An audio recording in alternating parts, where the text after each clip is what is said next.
Hi friends, welcome back to our channel. ఎలా ఉన్నారు friends? అందరూ బాగున్నారండి. ఇక్కడైతే నేను చిక్కుడుకాయ టమాటా కర్రీ అయితే చేస్తున్నానండి. మా లంచ్ అయితే చిక్కుడుకాయ టమాటా కర్రీ. చాలా సింపుల్గా, చాలా త్వరగా, జస్ట్ 3 మినిట్స్లో మనకి కర్రీ అనేది ప్రిపేర్ అయిపోతుందండి. ఇక్కడ నేను చిక్కుడుకాయలను అయితే శుభ్రంగా ఒక 2 టైమ్స్ అయితే క్లీన్ చేసుకొని కడుక్కొని తర్వాత వీటిని ముక్కల కింద అయితే కట్ చేసుకున్నానండి. ఈ కర్రీలోకి టమాటా అనేది టేస్ట్ బాగుంటుంది కాబట్టి ఒక 3 టమాటాలు తీసుకున్నాను, ఒక 2 ఆనియన్స్, ఒక 3 పచ్చిమిర్చి, కొంచెం అల్లం వెల్లుల్లి పేస్ట్ అయితే తీసుకున్నానండి. కర్రీకి సరిపడా ఆయిల్ అయితే వేసుకొని మనం దీంట్లో ఆనియన్స్, పచ్చిమిర్చి, మనకి ఇక్కడ ఆనియన్స్ పచ్చిమిర్చి కొంచెం ఫ్రై అవ్వాలి కాబట్టి కొంచెం సేపు అయితే ఫ్రై అవ్వనిచ్చుకుందామండి. తర్వాత టేస్ట్కి సరిపడా ఉప్పు, కొంచెం పసుపు అయితే వేసుకున్నాను. వీటిని కూడా ఒకసారి అయితే కలుపుకొని ఇక్కడ మీడియం సైజులో పెట్టుకొని అయితే ఉల్లిపాయలు అయితే ఫ్రై చేసుకుంటున్నానండి. ఉల్లిపాయలు అయితే మనకి కొంచెం ఫ్రై అయిన తర్వాత మనం దీంట్లో అల్లం వెల్లుల్లి పేస్ట్ అయితే వేస్తున్నాను.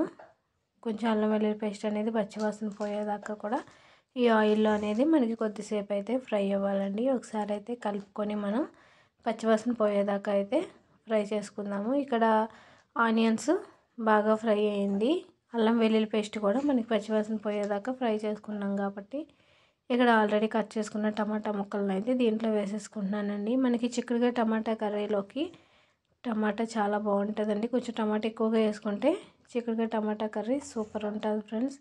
మనకి టమాటా కొంచెం సేపు మగ్గిన తర్వాత ఇక్కడ చిక్కుడుకాయలను అయితే నేను దీంట్లో వేసేసుకుంటున్నాను.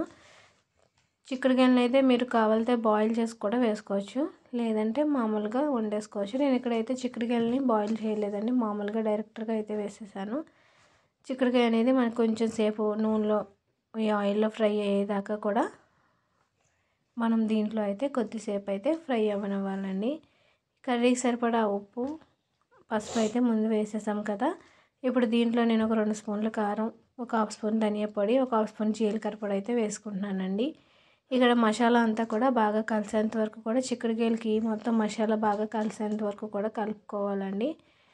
మనకి మసాలా అంతా బాగా కలిసిన తర్వాత ఒక 2 మినిట్స్ అయితే అలాగే వదిలేయాలి. ఎందుకంటే మనకి మసాలా అంతా కూడా చిక్కుడుకాయకి కర్రీకి బాగా కలవాలి కాబట్టి కొంచెం సేపు అయితే వీటిని అయితే మనం మగ్గించుకుందాం.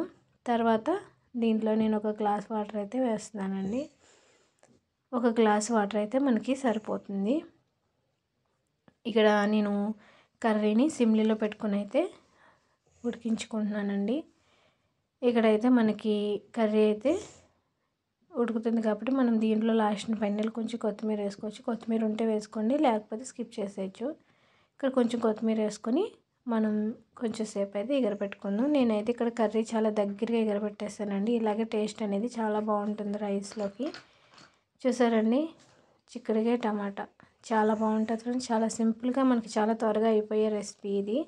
ఓకే ఫ్రెండ్స్, నేను చేసిన చిక్కుడుకాయ టమాటా కర్రీ అయితే ఎలా ఉందో ఖచ్చితంగా కామెంట్ చేయండి, లైక్ చేయండి, షేర్ చేయండి. Okay friends, bye.